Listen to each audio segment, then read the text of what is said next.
Welcome to the Positive Spiritual Living Podcast, brought to you by Unity on the Bay. This is your positive path for spiritual living.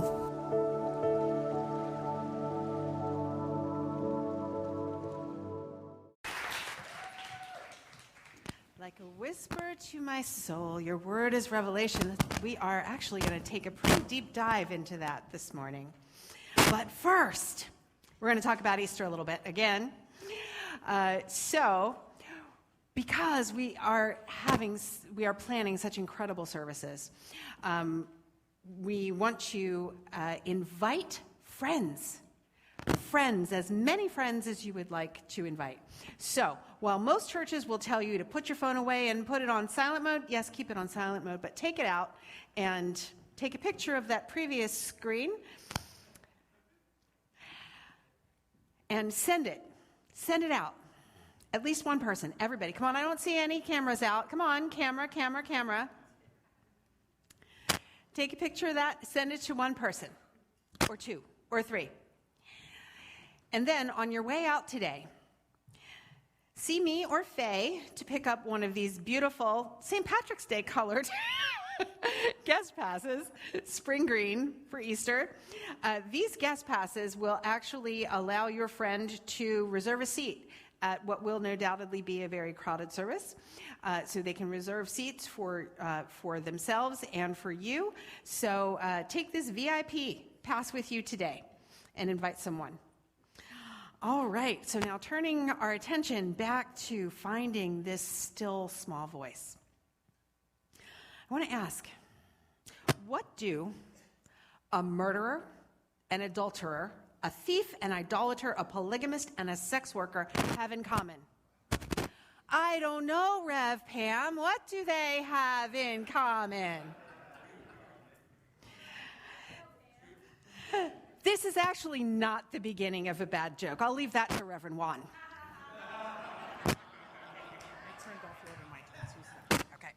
Okay. So, actually, what they all have in common is that they're part of Jesus' lineage, listed in the first chapter of Matthew. Yes. And knowing that, doesn't that give us all great hope? Right? And so today, as we are still celebrating Women's History Month, next week we will change our attention to Holy Week. But this week we are still in Women's Herstory Month. Thank you, Noelle. So I am going to tell you a story about Rahab, who was a sex worker in the city of Jericho. Okay? And many of you have probably never heard of her, even though you may be familiar with the story of Joshua. Joshua fought the battle of Jericho, and the walls came tumbling down. If you had that song in your Sunday school service, I just killed that right now, and not in a good way. So you might be familiar with the story of the walls of Jericho falling down. But what you don't know is the story of Rahab, who was a sex worker in the city of Jericho. Now, Rahab was actually known as one of the 4 most beautiful women in the ancient world. And she had entertained, shall we say, kings and princes of that entire ancient world. So she was really well known. But even though she was really well known, she was still a marginalized person, okay? And she lived on the outer walls of these famous walls of Jericho. If we could have the photo there's a diagram of the walls of Jericho. On the left, there's circular and incoming, circles within circles within circles. And this is how the walls of ancient cities were built. And inside each layer of the wall were thin or narrow houses and businesses that were built vertically into the walls. And the marginalized people literally lived in the outer margin of the wall. And this is where Rahab lived. So, little background, Moses had led the Israelites out of Egypt, okay? And because he never asked for directions, they wandered in the desert for 40 years. And in the meantime, Moses died. This kind of reminds me a little bit about, our community here. Reverend Chris sold our building, and now we are looking for our promised land, our new home, and we have a new leader, Reverend Juan. So the Israelites' new leader was Joshua. And Joshua got them right to the edge of the river Jordan, okay? And they are looking out towards where the promised land is. Now, the promised land represents all good, all abundance. Everything you could ever dream of and want in your life is the promised land, okay? Everything that's God is the promised land. So they're stuck here at the river Jordan because as they look across the river Jordan, they see the walled city of Jericho. And they know that they are going to have to conquer the city of Jericho in order to find the promised land and enter the promised land. And they don't know what to do. So Joshua decided he was going to get a little intel. He sent 2 spies into the city of Jericho. Now, metaphysically, the spies represent those first glimmers that there's something more than what our eyes can see. The first glimmers of a spiritual awakening. That's what the spies represent. And these spies are the ones who first are able to cross the river Jordan, and the river represents barriers to our good, okay? Anything that's in the way. Think about it in your life, okay? Whatever it is that you want, like if you want a better job, but that barrier is I need to do this training or I need to get this degree. Or you want a new relationship, but I got to lose some weight first before I can go date anybody, right? Whatever you see as a barrier, that's the River Jordan in this story, okay? Because when we study Bible stories, we're looking at how is this showing up in our own lives? What does this represent? Okay, so Joshua sends the 2 spies across the river, across the barrier. They're the glimmers of spiritual awakening, and they go into the city of Jericho to figure out a strategy. And who are they going to go visit? Who are they going to ask? Well, our heroine, Rahab. They go to her house because they've heard about her. Remember, she's famous in the ancient world. She's one of the four most beautiful women known by kings and princes. So they go to visit her. They figure she can tell them what they need to know. And they find her house in the walls. And she actually ran an inn, which at the time was a place where you could go for a meal and then sleep for the night. So they went to her house. And she recognized them as foreigners. Something different, something that we're not used to in our life. Something that may be a little intriguing. But she didn't quite know what that was or what to do about it. And she knew that if she took them in and helped them, that she would be a traitor to her people. That she would be leaving behind everything that she knew, everything that was comfortable, everything that she loved in her life, if she went towards that spiritual awakening. And the other choice was that she could turn the spies in to the king and the king's soldiers, but then she'd be still stuck in doing what she'd always been doing, still in that same life, okay? Are we seeing how this might relate to ourselves here? That we have to kind of turn our backs on the way things have always been in order to step into our good, right? Okay. So how did she make this choice? Well, she sent the spies to hide on the roof of her house. And the roof represents this place where we go in meditation, this higher consciousness that we can access when we live a life of prayer and when we meditate. Okay? So she went into what we call in Unity the silence. Unity co-founder Charles Fillmore defined the silence as a state of consciousness entered into for the purpose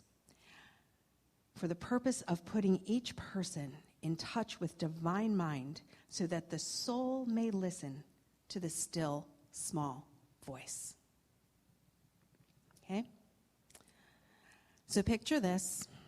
Rahab has the spies hiding on the roof, and the king's soldiers come to her door. And they say, "Hey, we heard that there's some strangers that came through the gate, and we heard that they came to your place." Well, she says, "Oh, yeah, they were here, but I told them I don't have a place for them. And, so I saw them leave, and they went that-a-way. I bet you can still catch them. It wasn't too long ago." So off the soldiers go, that-a-way. So now Rahab goes back up to the roof. She's heard this still small voice. She's heard that word. She found her guidance in the silence. And she says to the soldiers, or to the spies, "Hey, I just saved your butts. What's in it for me?" And they say to her, "Yes, you saved our lives, we'll save yours." Okay? And so they promise her that when the Israelites attack the city of Jericho, she should tie a red cord onto her door, and her house will be left intact. So they tell her to gather her family into her house, put the red cord outside, and they will be saved. And so then, if we can go back to the picture, she let the spies down the outside wall because she lived on the very outer margins. So this picture on the right is an artist's renditioning of how she let the soldiers down with a rope outside the wall of Jericho. And you can see how the stairs were very narrow going up how her house was built into the wall. So she lets the spies down on the rope, and she says, "The soldiers went that way. You need to go the long way home so that you don't run into the soldiers." Okay. So that's what happens, right? And ultimately, Rahab and her family were spared when the walls of Jericho came a-tumbling down. So how do we see this showing up in our lives? Can you think of a low point in your life when maybe you didn't really know what was going to change, but you knew just something had to give? You didn't want to stay in that current situation. Maybe you weren't happy. Maybe you weren't making enough money in your job. Maybe you needed a new place to live. But this is a time to go into the silence and find guidance. Our Unity co-founder Myrtle Fillmore said, when you get very still and go into the silence where, excuse me, when you went and go into the silence where you commune with your indwelling guide, you will be shown the easy, pleasant, harmonious way out of every situation. Find your guidance in the silence. I think about a time in my life when my children were small, and my goodness, if you've ever had toddlers in your life, you'll know what I'm talking about. I had 3 children under the age of 5, and I can tell you, I was not a nice person. Before that time, I had this deep spiritual practice. I was initiated in yoga. I'd sit with my chai every morning, and then the first child was breastfeeding. And then This second child comes along and wakes up at 5 a.m., and then the third child needs a diaper change in the middle of the night. I don't think I was sleeping more than 2 or 3 hours at a stretch. So if you can imagine, I was acting like a raging, I'm not going to say that word in church, right? And my husband and I we knew just something had to change. We didn't know what that was going to be, but we never got a moment of silence, and we were so used to having this deep, deep spiritual life. Well, this may sound like a cliche, but that's the time that we found unity. It's really true. And so at least we would get 5 minutes every week in meditation while our kids were in the kids zone, right? And from there, we were able to hear the guidance and find our way back into, what did Myrtle say? A harmonious way out of the situation, okay? But it's all about connecting back in to that place of silence to hear that still small voice and find your guidance in the silence. So ultimately, Rahab's story is one of triumph. Because after her city was taken, she actually married a general of the Israelite army. She was instant aristocracy, right? And then she went on to give birth to Boaz, who married Ruth, who were the grandparents of King David, and so on down the line to Jesus. So this is how a murderer, an adulterer, a thief, idolater, polygamist, and our heroine, the sex worker, claimed that awareness of their divinity and got to their promised land, their all good, their abundance, that everything that was coming to them by listening to the guidance in the silence. And so it is.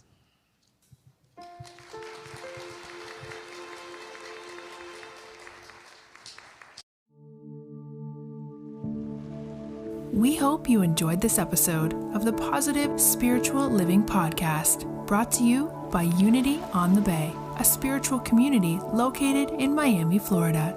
Unity on the Bay is supported by the generosity of its community. If you'd like to make a donation or learn more about Unity on the Bay, please visit unityonthebay.org.